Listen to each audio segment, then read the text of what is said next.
tá certo? Então as profecias, por exemplo, têm que ser vistas não do plano somente histórico, mas do plano alegórico também, que Orígenes chama de espiritual. Então essa interpretação espiritualizada, conforme Orígenes assevera. E aí vemos aí a questão da escola alegórica de Alexandria. A escola alegórica de Alexandria nasce com esses grandes exponenciais, pessoas que estavam defendendo a ortodoxia bíblica, tá certo? E que nessa defesa implementam essa interpretação alegórica como uma interpretação uma ferramenta bastante útil para o entendimento bíblico. Agora, quando isso fazem, nasce uma classe de intelectuais que tem muita competência e que tem muita sabedoria, muito entendimento, tanto da Bíblia quanto das ciências, tá certo? Do conhecimento humano da época, e eles se voltam contra esse quilismo porque havia se tornado extremamente grosseiro. O que acontece? É uma pena, por quê? Porque os caras tinham muita competência, eles fazem uma defesa muito boa, tá certo? Uma defesa muito boa da interpretação alegórica, e acaba que convencendo que na verdade o quilismo não é uma interpretação correta, não é uma interpretação plausível, motivados pelas interpretações grosseiras e materialistas de alguns quiliastas. E aí é por isso que ao longo de toda a Idade Média, ao longo de muita época da história, não só a Idade Média, mas até a época antiga, né, desde Agostinho, antes de Agostinho até, na Antiguidade Histórica, Idade Média, só depois, na época da Reforma, é que o quilismo, que o pré-milenismo e uma certa forma de quilismo, não aquela da Antiguidade, tá? Não aquela da Antiguidade, mas uma certa forma de quilismo vai voltar a ter um espaço, né? Vai voltar a ter um espaço, voltar a ter voz. Então, na verdade, o que nem gostamos de tratar de quilismo, porque o quilismo está associado àquela interpretação, 6.000 anos, no ano 7.000 seria o milênio, que é uma hipótese falida. Da mesma forma como o pós-milenismo é uma hipótese que tem se enfraquecido muito, essa hipótese quiliasta é uma hipótese falida. Assim nós entendemos o pré-milenismo, nós defendemos o pré-milenismo. O milênio virá, o milênio será estabelecido. Quando? Não há uma data. Aí nasce a questão, com o dispensacionalismo, nasce a questão do parêntese profético, que vamos explicar mais para frente. Então qual é a defesa hoje? A defesa hoje, pré-milenismo. O milênio está para o futuro. O milênio é literal, será vivenciado na Terra e está para o futuro. Virá em algum momento, depois do arrebatamento da igreja, depois do período de grande tribulação, né, que é a 7ª semana de Daniel, virá o estabelecimento virá com a parousia o estabelecimento do milênio. Certo? Então com isso temos esses autores defensores do pré-milenismo, Justino, como já lemos, Pápias, tá certo? Não encontramos aqui alguns textos sobre Pápias, mas éramos defensores entre 70 e 163. Irineu, né? Lemos o texto de Irineu, onde ele defende o pré-milenismo quiliasta, né? Do ano 7.000. A carta de Barnabé também encontramos aqui na época de Irineu. Atenágoras também é um dos defensores, entre 133 e 190. Hipólito, tá certo? Se não me engano, Hipólito de Roma, entre 130 e 235.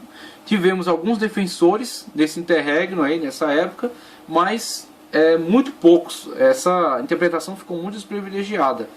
Até que na época da Reforma antes disso já houve, mas principalmente na época da Reforma, com alguns movimentos, né, puritanos, anabatistas, tivemos o ressurgimento do pré-milenismo, tá certo? Então temos muitos nomes importantes da patrística professavam o milenismo literal e sua modalidade pré-tribulacionista. Mas o fato de alguns pais da igreja não falarem abertamente em suas obras acerca do estabelecimento do milênio literal do reino de 1000 anos de Cristo na Terra, deve-se talvez ao fato de o Império Romano a cada vez mais intensificar a perseguição, e tal referência poderia despertar a sanha dos perseguidores. É uma das hipóteses pela qual os autores da antiguidade mantiveram um certo silêncio. Hipóteses, então, é que se eles tocassem nesse assunto muito abertamente nos seus escritos, poderiam despertar a sanha dos perseguidores, porque os romanos estavam intensificando a cada vez mais a perseguição aos cristãos, estavam intensificando cada vez mais as torturas, né? As perseguições, as torturas, as grandes chacinas, né, que eles realizavam nas cidades, e principalmente a investigação, não somente daquele que professasse publicamente a sua fé cristã, mas também que detivesse escritos. detivesse livros sagrados. Em algum momento os romanos começaram a entender que a grande força dos cristãos reside também no fato de terem as suas escrituras sagradas, que eram sua regra de fé e conduta. Então os romanos começaram a atentar para isso. Surge inclusive até o autor F.F. Bruce, no livro Cânon do Novo Testamento, ele defende que uma das ferramentas de se verificar os textos canônicos e não canônicos é que na época das perseguições, os grandes bispos das igrejas, das grandes capitais, né, que orientavam as igrejas que estavam a eles vinculadas, eles diziam que uma das provas de fé do cristão durante uma perseguição era: se um romano adentra a sua casa e exige os livros, ele lhe entrega os livros apócrifos, porque entre os cristãos primitivos circulavam alguns livros apócrifos. Alguns livros apócrifos que poderiam ser lidos em casa, mas não na igreja. Aí nasce os livros canônicos, são os que são lidos nas igrejas e são ensinados como doutrina. E os livros apócrifos são alguns que os cristãos tinham em casa, mas não liam na igreja. Não era possível a leitura oficial no culto, uma pregação, uma doutrina em cima dele, mas eles podiam ter particularmente para ler. Então entregavam Atos de Paulo, né, Apocalipse de Pedro, Pastor de Hermas, né, que era um livro muito popular na época, livros dessa categoria aí, Carta de Clemente, né, eram livros que os cristãos optavam em entregar aos romanos para que fossem queimados, mas preservar textos que tivessem das cartas de Paulo, das cartas de Pedro, né, dos evangelhos. Então preservavam esses outros, entregavam esses apócrifos para que os romanos assim pensassem que estavam queimando as escrituras sagradas. Então até F.F. Bruce usa essas orientações que eram dadas como um sinal de que a igreja já naquela época tinha plena noção do que era canônico e do que não era canônico. Logo, a canonização não foi um processo que se deu no futuro por meio da manipulação da igreja de Roma, como muitos liberais assim querem fazer entender, né? Muitas pessoas da alta crítica textual assim asseveram. A canonização já foi algo presente desde a época da igreja primitiva. Eles já tinham essa plena noção entre livros canônicos e livros não canônicos. E aí vemos que dentro dessa questão mora também essa questão que estamos discutindo aqui com relação a essa escola de interpretação que começa a ganhar espaço, né, que começa a ganhar bastante espaço, e o silêncio da outra.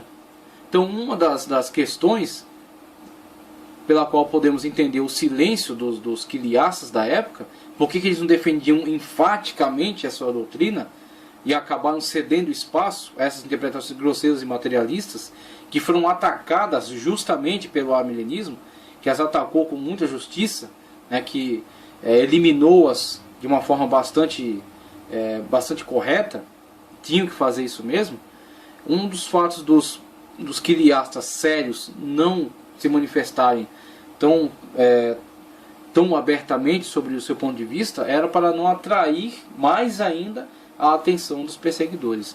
Porque com uma manifestação dessa caindo nas mãos de um governador romano, né, de um tribuno romano, não era só o autor que ia sofrer, toda a cristandade.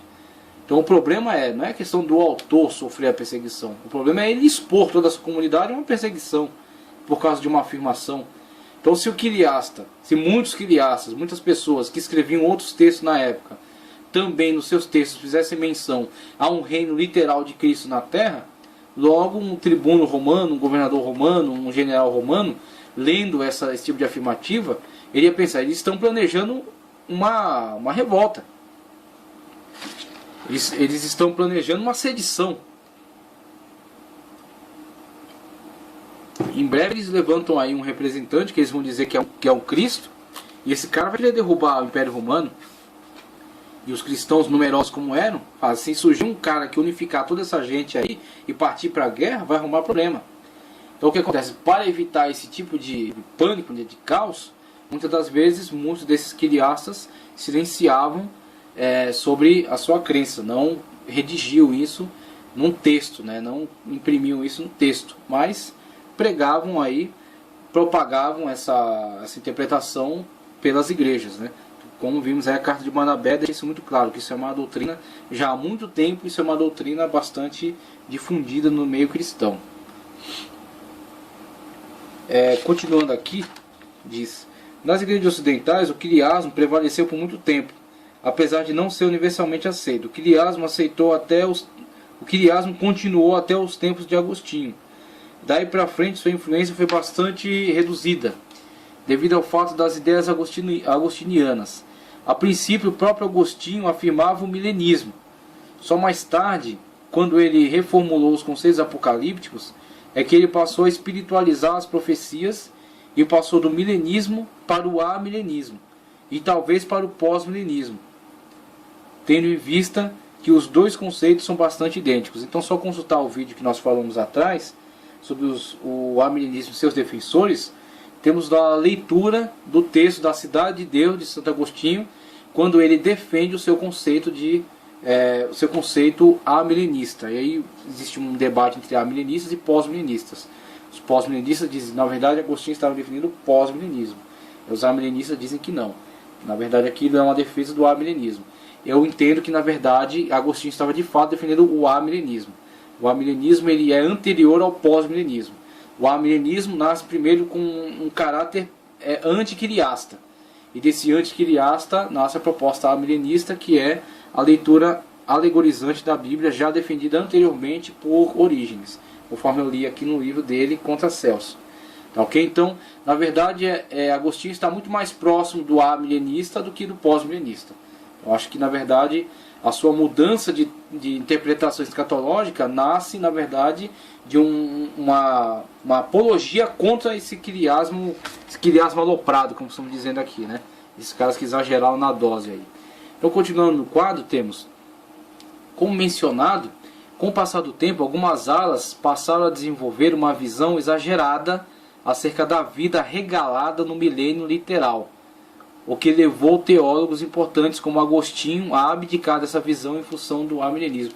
Então você veja o problema de uma hipótese levantada, né, de uma inferência, de uma ala teológica, que ela se dissocia das verdades bíblicas para defender e para impor os seus conceitos de interpretação. É o que fizemos analogia com a teologia da prosperidade. A prosperidade é bíblica, a teologia da prosperidade não. A prosperidade é bíblica por quê? Porque a prosperidade vem de Deus. O homem está submetido a Deus, o homem está confiando em Deus, está esperando em Deus. A teologia da prosperidade torna o homem em Deus. O homem passa a entender que ele é Deus.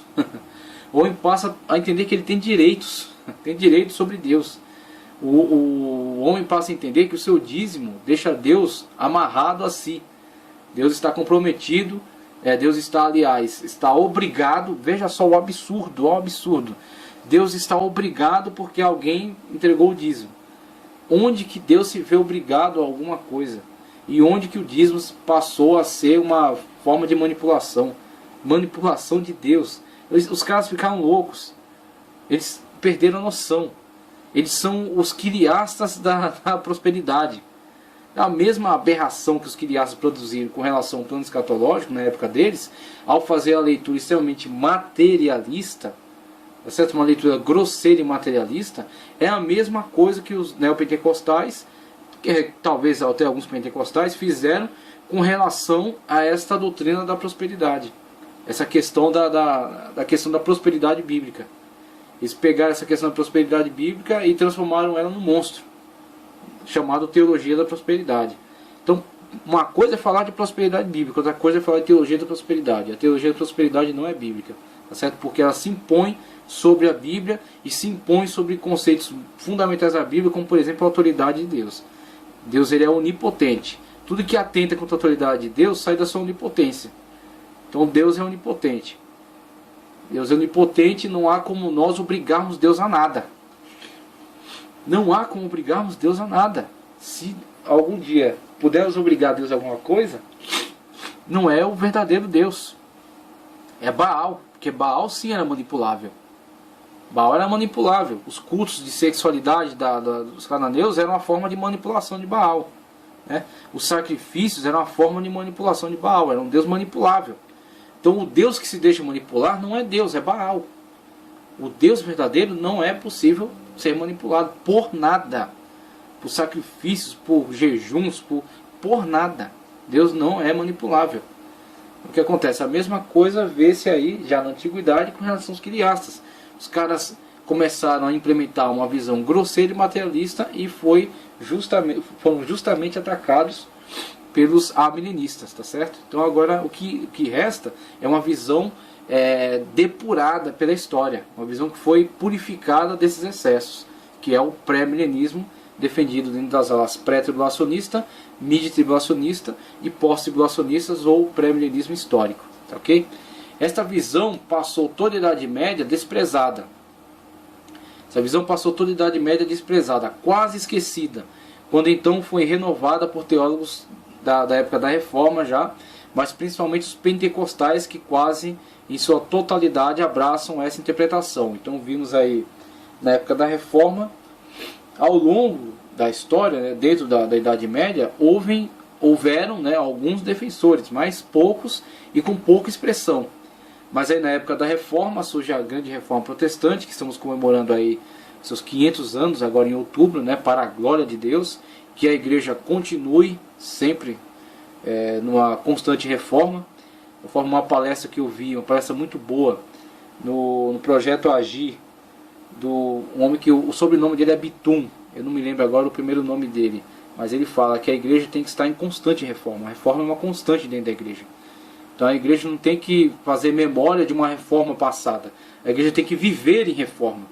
A igreja sempre tem que viver nessa constante retorno à fonte, retorno à origem, certo? É sempre limpar aquilo que vai tentando se agregar a ela, grudar nela, coisas externas, fora, antibíblicas, né, que vão tentando entrar nela, e sempre buscar o renovo, a reforma, retornar à sua fonte, à sua origem. Então é muito interessante essa visão. E na reforma surgiram grupos que começaram a novamente levantar a bandeira do pré-milenismo. E aí não no aspecto criaça da antiguidade, mas sim no aspecto pré-milenista, ou seja, o milênio está para o futuro e o milênio será literal. E aí vemos aí dentro dos grupos anabatistas, dentro de alguns grupos puritanos, por exemplo, um grupo chamado Primont, que vai surgir, inclusive dentro deles vai surgir o dispensacionalismo, e vemos aí na grande maioria pentecostal. A grande maioria pentecostal e neopentecostal, que geralmente entram aí para o pré-milenismo dispensacionalista. Mas existem também algumas outras alas. Então vemos aí atualmente os pré-milenistas estão subdivididos nas alas pré-tribulacionistas dispensacionalistas, tá? Pré-tribulacionistas dispensacionalistas e os pré-milenistas históricos, aliancistas, que discordam quanto ao momento em que se dará o arrebatamento ou a subida da igreja para a glória e o cumprimento das promessas para Israel. Então a questão aí de Israel, novamente, ela divide opiniões, a forma como a Bíblia aborda aquilo que há de se cumprir para Israel. E temos aí as alas pentecostais, que hoje são os grandes defensores do pré-milenismo dispensacionalista, tá ok? E aí já limos aí os referenciais desses livros, e aí na próxima aula estaremos abordando mais acerca do pré-milenismo dispensacionalista. Vamos ver aí o nascimento e o desenvolvimento dessa forma de interpretação, a chamada interpretação dispensacionalista da história, tá ok? A parte onde tratamos das doutrinas pré-milenistas, né? Falando primeiramente dos conceitos antigos de pré-milenismo, aquilo que geralmente é entendido na igreja primitiva.